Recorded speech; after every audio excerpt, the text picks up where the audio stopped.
So I wanted to ask you, I thought there was something interestingly dualistic about your discussion of dualism Yes. in the commentary. At first, when I read the first part, it seemed to me like you sort of saw. It's funny. So, I mean, you could always play with the concept of dualism, but that on the one hand you have dualism on left and right, and on the other hand you have a non-dualistic perspective, which is the wholeness. But then in the last paragraph you wrote, but replacing one dualistic story with another hasn't helped me much, whereas tasting wholeness has. Mm-hmm. So at that point, it sounded to me maybe like you didn't want to, you weren't really regarding the two options as full options, but really you were more into the wholeness perspective, and maybe you'd want to move us away from the dualistic perspective. And I wasn't sure which angle was more your emphasis. I think that that's our human reality. I get a little upset at mystics because they don't, they downplay the dualistic perspective, yet they're the people who are more into it than anybody else I've ever seen because it's so thoroughly in the sources, and you have to establish it before you can overcome it. And so I find that for people who have a non-dualistic viewpoint, they spend a whole lot of time talking about dualism, and in a way to say and say in the end that it's an illusion. And I'd like to say that it's not an illusion, that when we deal with ethical questions, we are in a world in which we do have to make judgments between opposites, such as right and wrong and good and bad, and that may be that's a particular perspective. And I'm going to argue in the end it's not the best perspective, but it's a perspective that we need, and a perspective that we can't be human without having.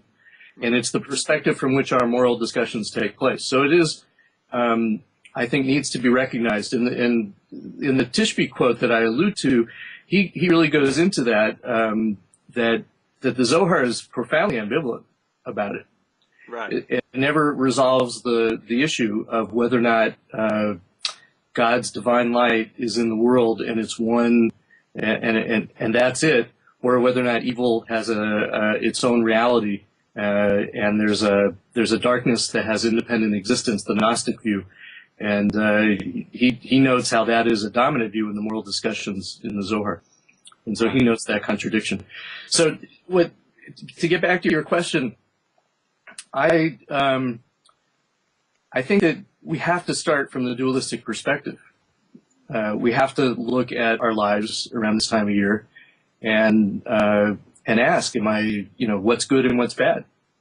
And that is certainly a perspective within the whole, but it's a perspective that makes judgments and separates things out, and it's necessary. The problem is, in Western culture, I think, in Jewish culture, I think that we're totally into that. Mysticism is very popular because it offers an alternative, but most people can't get there. And it's because we're so intellectual, we're so into the left brain, and we're so into thinking as the means of how we deal with such things. As opposed to feeling. Yeah, instead of feeling, and instead of being in our bodies, and instead of getting in the right brain. So I find that when it comes to actually doing tshuva, that for most of my life I thought about it and didn't change very much. And then in my 40s I discovered meditation, and I returned to the wilderness, which is my real spiritual home after years in yeshiva and the university library. And I found that experience is what really opened up a different route for me to go, and actually attracted me in ways that my thinking mind never could. And it was really a way for me to connect to God, which is the big attraction to be a better person. So I found that, let me give you an example. When you come around the turn on a trail, or you come around the bend on a road, and all of a sudden a fantastic, beautiful scene in nature sits in front of you. Right. What's your response? For most people, most of the time, it's not going to involve words. And if it does involve words, it's words that we can't say on this video. So that response of silence, that moment of awe, which Heschel says is the root of faith and is what makes us worthy of faith, that's the place where we, that liminal place where we come into contact with God, and God attracts us and pulls us to be better than we are. We hear the call. From the place of wholeness, or beyond, from the place of beyond speech, beyond the division. Yeah. It's what the mystics of other traditions call the place of emptiness, what we would call Shabbat, or the place of, I don't know, it's the place of Moses listening at the burning bush. It's the place of standing at the foot of Sinai. It's the place where we are open to be influenced by the divine. And so I find that I need to know what my issues are. So I need to think good, bad, right, wrong. But Right. what actually gets me in the direction that I want to go in is more of these experiences. It's like Shabbat and the rest of the week. Shabbat's a taste of the world to come. Mm-hmm. So it's not meant to be isolated from the rest of the week. It's meant to be an example of where we should strive for while we're doing our work as well. So I look at it in those terms. So it's interesting. So I think also to a certain degree there's an issue like of personal, of spiritual approach or sort of even personal orientation. I remember I was once sitting, when I was first getting into learning some Zohar with a friend of mine. We were sitting on a couch and talking, and I was saying to him, what I think, and I was sort of expressing what I thought was the coolest thing about the Zohar, was that all of this, that from the perspective of using this Sefirot as symbolism, all of this stuff, colors and sexuality and light and darkness, it's all God, So all the drama of dancing and of the power of the beat, and of rhythm and of and energy all around you, with all of its disparate, beautiful qualities, it's all God. And he looked at me all of a sudden and he said, "What are you talking about?" He said, "That's not what's beautiful about it. I don't want that to be God. That's mundane." He said, "God is the silence in the desert. God is the emptiness of an endless horizon." And then he suddenly paused and said, "God is the negative theology of the Rambam, or Ein Sof of the Zohar." And I realized all of a sudden we were sitting there that I also appreciate the desert and the negative theology and Ein Sof to a certain degree. But what really turns me on is color and shape and movement. Now, it may be that, as I mature, that will change. You know what I mean? Like, I could see that there might be a hierarchy between the two. Certainly many Jewish scholars and mystics would argue that where he was really a more advanced place. And that may well be. I don't know. But it also occurred to me that, the difference between those two perspectives, the dualism, the right, red and white, male and female, versus the wholeness, transcendence, unity, may also be different personality types on some level. Because I feel the divine spark, let's say, when I'm learning Zohar, usually more in the descriptions of men and women and sexuality and the details of mitzvot, more than like the places where it goes into the wide perspective. But I can see, I definitely can. I don't see a necessary hierarchy between them. Although I hear the argument that really the wholeness perspective is a in some sense a more inclusive, sort of by definition, but also ultimately higher state of consciousness. I actually agree with you on this. I don't see the hierarchy. So two things. One is that what distinguishes the Zohar from other books is that they don't study their Torah by contemplating it in the yeshiva, right, and reading other people's commentaries on it. They go out, they take their Torah out into the world, and right, because they experience something in the world, they come up with with their comments and their understandings of Torah in a whole new light. So right, they don't go into describing those experiences so much. They just say, we met so-and-so, or we saw this or that. But those experiences obviously were critical, and they don't get in the way of the beautiful Torah that comes out afterwards. In fact, they are it's integrally connected, and I think that's the point. The second thing I would say is that I'm not a classical Jewish mystic because of exactly what you said. I think what's really interesting in the world is the diversity, and for me, unity is about recognizing that diversity and respecting that diversity, that because of the ethical demands of unity, And so for me, unity is much more interconnectedness than a leveling out of the playing field. And it's only, and so therefore I am much more of a fan of the neo-mystic Martin Buber, who says it's only through relationships with what is in the world, with the diversity, that we really get to the absolute, that we can understand, but is beyond what we're getting intimation in Heschel's terms of beyond of what we're seeing.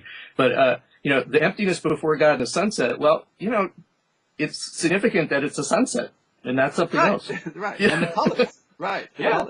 So I would actually agree with you, and I think that a criticism I have of the way mystics often talk is that because they're so fixated on the unity, but really living in the world of diversity, that they have to they can't give diversity its due, and I think that's the challenge for modern day mystics.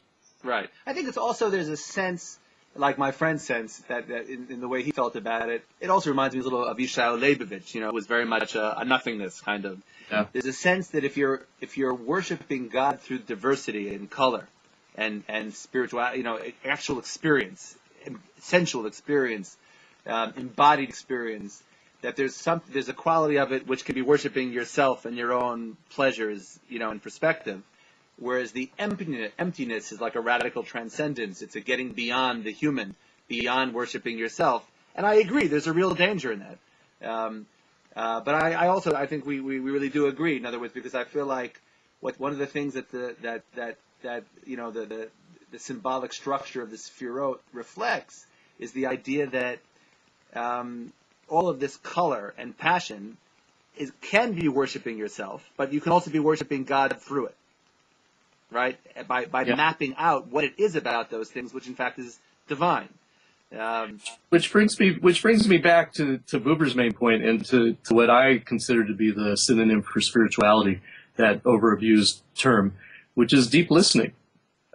It's really when we pay attention to what is outside of us, which gets us beyond our own dramas, gets us focused on what it demands our larger, bigger ethical selves to appreciate what's in front of us and to hear the demands of what everything else in the world is making upon us. I'm very much, I see Levinas in this direction, and Buber, despite their differences as well, Heschel as well.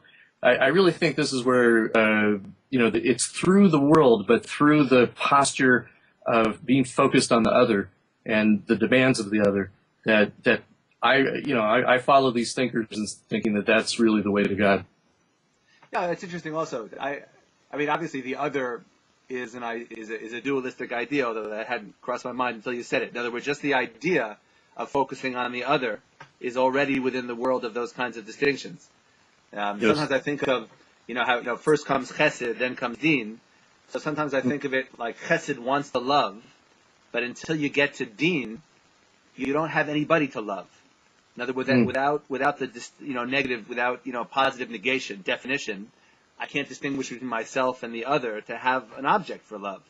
Yeah. And I never thought of the very idea of otherness as involved with dualism, which brings Levinas into the discussion. Well, again, the Zohar comes out of the Middle Ages and Aristotelian metaphysics, as does much of Enlightenment ethics. And what today people are talking about, and what I think is really true, is that it is all one world, and it's the upper realms, the lower realms, whatever names you give to call it. It is. Oh, wait, it froze for a second. And so I think the skillful spiritual practice that we need to engage in is to know when we need to see the world through a dualistic lens, i.e., when we're responding to injustice, when we're listening to the needs of another, and at the same, at other times we need to jump into that other perspective where we realize that it's all one, and we can empty out and get beyond our own personal mishugas and just let God take us over. And I think that is a very transformative moment. So beautiful. I think that's a good note. I think we're actually over on the okay. line. So let's stop here. And that's terrific. Thanks a lot. Thank you, Shia. I really enjoyed the piece and the conversation.